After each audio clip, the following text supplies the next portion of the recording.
উদ্দেশ্য প্রণোদিতভাবে সাকিবকে হয়রানি করলে দেশের ক্রিকেটের জন্যই ক্ষতি মত সুজনের।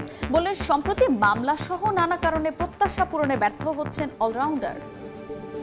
সাকিব আমরা তো জানি সে বিশ্বসেরা, যতদিন ও ফিট থাকবে আমরা ওকে ঠিকমতো খেলতে দিই তাহলে এটা বাংলাদেশের জন্যই ভালো।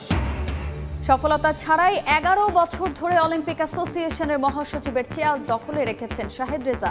ক্রীড়াঙ্গনকে বাঁচাতে পদত্যাগের দাবি ক্রীড়াবিদ ও সংগঠকদের।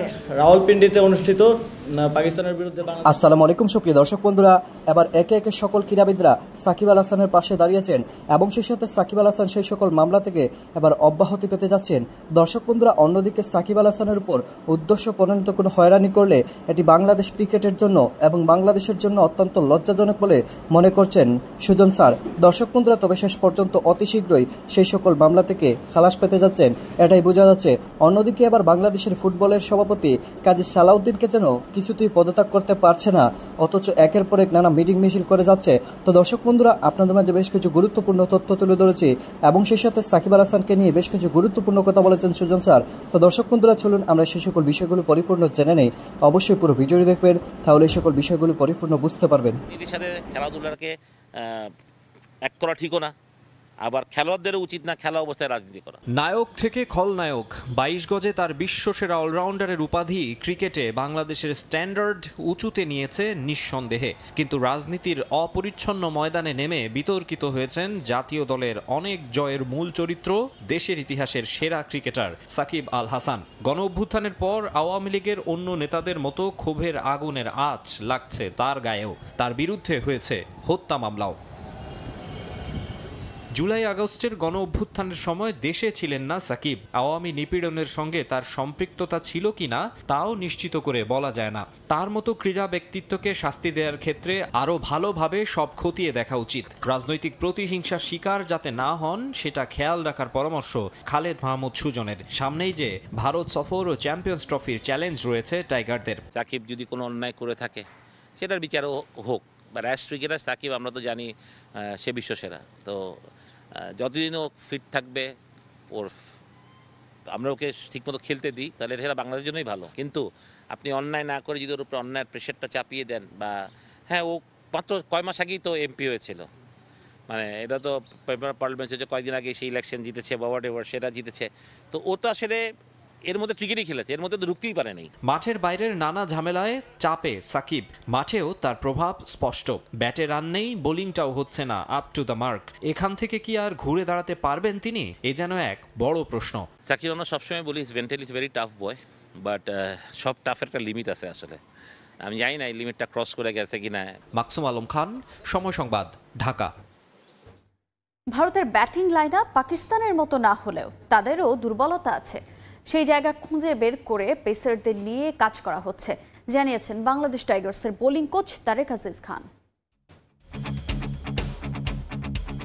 মুস্তাফিজ, তাসকিন, ইবাদত, শরীফুল, হাসান, তানজিম সাকিব, নাহিদ রানা। টাইগারদের ন্যাশনাল সার্কিটে এক ঝাঁক পেসার। পাকিস্তানকে তাদের মাটিতে হোয়াইট ওয়াশ করার নেতৃত্ব দিয়েছে পেসাররাই, যাদের প্রস্তুত করার পেছনে বিশেষ ভূমিকা ছিল দেশি কোচদের। পাকিস্তান সিরিজের আগে রাজনৈতিক অস্থিরতার জন্য বিদেশি কোচরা যখন কাজ করার সুযোগ পাচ্ছিল না, তখন পেসারদের নিয়ে কাজ করেছেন জাতীয় দলের সাবেক পেসার ও কোচ তারেক আজিজ। হাসান মাহমুদের বোলিং বৈচিত্র্য, নাহিদ রানার সাফল্য, খুঁটিনাটি বিষয়গুলো নিয়ে নিখুঁতভাবে কাজ হয়েছে বাংলাদেশ টাইগার্স ক্যাম্পে। রংপুরে টি20তে ব্যাক করি, আমরা ওকে কাজ করেছিলাম স্ন্যাপটা ব্যাক করানোর জন্য। যখন আমি কাজ করেছি রংপুরে ওর সাথে, কারোর সাথে যদি আমি লড়াই করতে যাই তাহলে আমার স্ট্রেন্থটা নিয়ে লড়তে হবে। তো সেই জায়গায় নাহিদ আমাদের এক্সক্লুসিভ, আমরা জানি যে ও স্ট্যান্ড দিয়ে পিছনে নিতে পারবে, বাট সামহাও একটা বলার দরকার যে সামনে থেকে সুইং করে বেরোতে পারবে। দেন আমি একজনকে দিয়ে পিছনে ঠেলে নিয়েছি, আর একজনকে দিয়ে আমি সামনে আনানোর চেষ্টা করছি। সামনে ভারতের বিপক্ষে টেস্ট ও টি20 সিরিজ আসন্ন, সফর সামনে রেখে পাকিস্তান সিরিজের বাইরে থাকা ক্রিকেটারদের নিয়ে অনুশীলন চলছে। টিম ইন্ডিয়ার বিপক্ষে সিরিজে চ্যালেঞ্জ আরও বেশি টাইগারদের। ভারতের দুর্বলতা খুঁজে সে অনুযায়ী পরিকল্পনা করা হচ্ছে বলে জানান তারেক আজিজ। দেশি কোচরা কিন্তু কিছুটা নেগলেক্ট হয়ে আসছে এবং আই হোপ যে এই চেঞ্জটা খুব কুইক আসবে। যে আমাদের কিন্তু অনেক ক্যালিবার কোচ রয়েছে। হাতুড়া যে প্ল্যানিং করে তার প্ল্যানিং ওয়াজ সো গুড। আমাদের যদি কোনো কোচ তার সাথে থেকে এই প্ল্যানিংটা জানতে পারতো, তাহলে ইন দ্য ফিউচার রানে যদি হাতুড়া নাও থাকে, তাহলে আমরা ওই জিনিসগুলোকে আমরা অ্যাপ্লাই করতে পারতাম। বরাবরই জাতীয় স্তরে খারাপ সময় কাটালে ঘরোয়া কোচদের দ্বারস্থ হন ক্রিকেটাররা। নিজেদের সমস্যা নিয়ে সমাধানে দেশীয় কোচদের সঙ্গে কাজ করতে স্বাচ্ছন্দ্য বোধ করেন ক্রিকেটাররাও। তবে সেই তুলনায় কৃতিত্ব কমই পান তারা।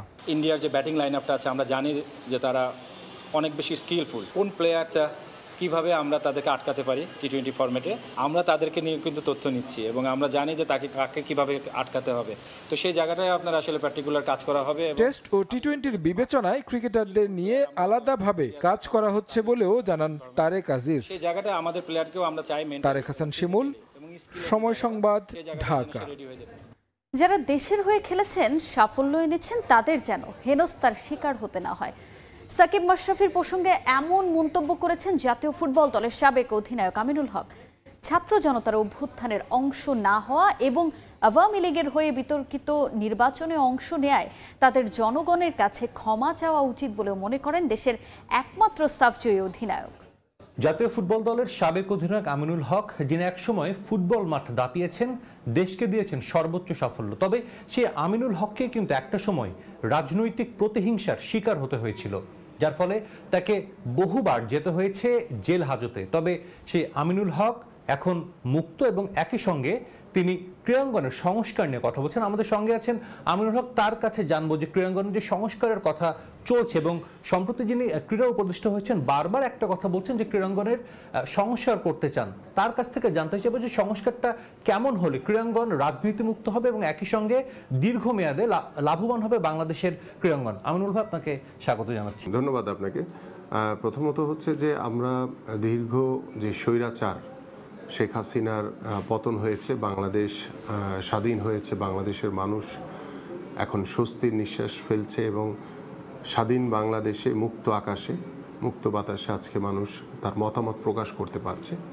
এবং আমরা বিশ্বাস করি যে আওয়ামী লীগ গত 17 বছরে বাংলাদেশের ক্রীড়াঙ্গন থেকে শুরু করে যে সকল প্রতিষ্ঠানে সর্বোচ্চ পরিমাণে দলীয়করণ করেছে, রাজনীতিকরণ করেছে, আমরা চাই এই বাংলাদেশে এখন থেকে যেই জনগণের যে গণঅভ্যুত্থানের মাধ্যমে বাংলাদেশ নতুনভাবে স্বাধীন হয়েছে, সেই নতুন বাংলাদেশে ক্রীড়াঙ্গনে যাতে কোনো রাজনীতিকরণ, কোনো দলীয়করণ করা না হয় এবং সেটার জন্য আমি কথা বলছি, পাশাপাশি আমাদের যারা ক্রীড়া সংগঠক রয়েছেন তারা কথা বলছেন এবং আমাদের তরুণ ক্রীড়া উপদেষ্টা তিনিও বারবার কথা বলছেন, তার সাথে আমার কথা হয়েছে।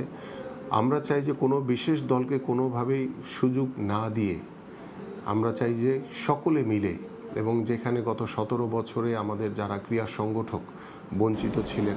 তো দর্শক বন্ধুরা, আপনার পুরো ভিডিও দেখে এবং সেই সাথে তাদের এই সকল কথাগুলো শুনে অবশ্যই বুঝতে পেরেছেন সাকিব আল হাসানের উপর উদ্দেশ্য প্রণোদিত কোনো মামলা করলে এটাই সত্য বাংলাদেশের ক্রিকেটের জন্য এবং বাংলাদেশের ক্রীড়াঙ্গনের জন্য অত্যন্ত লজ্জাজনক।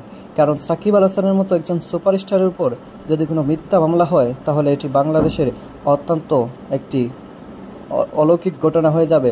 তো দর্শক বন্ধুরা, আপনারা পুরো ভিডিও দেখে এবং সেই সাথে সুজন স্যারের এই সকল কথাগুলো শুনে আপনাদের কাছে কেমন হয়েছে? অন্যদিকে বাংলাদেশের ফুটবল ফেডারেশনের কাজী সালাউদ্দিনের যে পদত্যাগ যে করতে পারছে না তা নিয়ে জন্য এখনও রয়েছে নানা সংশয়। তো দর্শক বন্ধুরা, আপনারা পুরো ভিডিও দেখে এবং সেই সাথে এই সকল বিষয়গুলো জেনে আপনাদের কাছে কেমন হয়েছে? তাহলে কি শেষ পর্যন্ত সালাউদ্দিন এতটা রাজত্ব পেয়েছেন তাকে কেউ ক্ষমতা থেকে সরানোর জন্য কেউ যেন তার কাছে যথেষ্ট না? তো দর্শক বন্ধুরা, আপনারা পুরো ভিডিও দেখে এবং সেই সাথে এই সকল বিষয়গুলো জেনে আপনাদের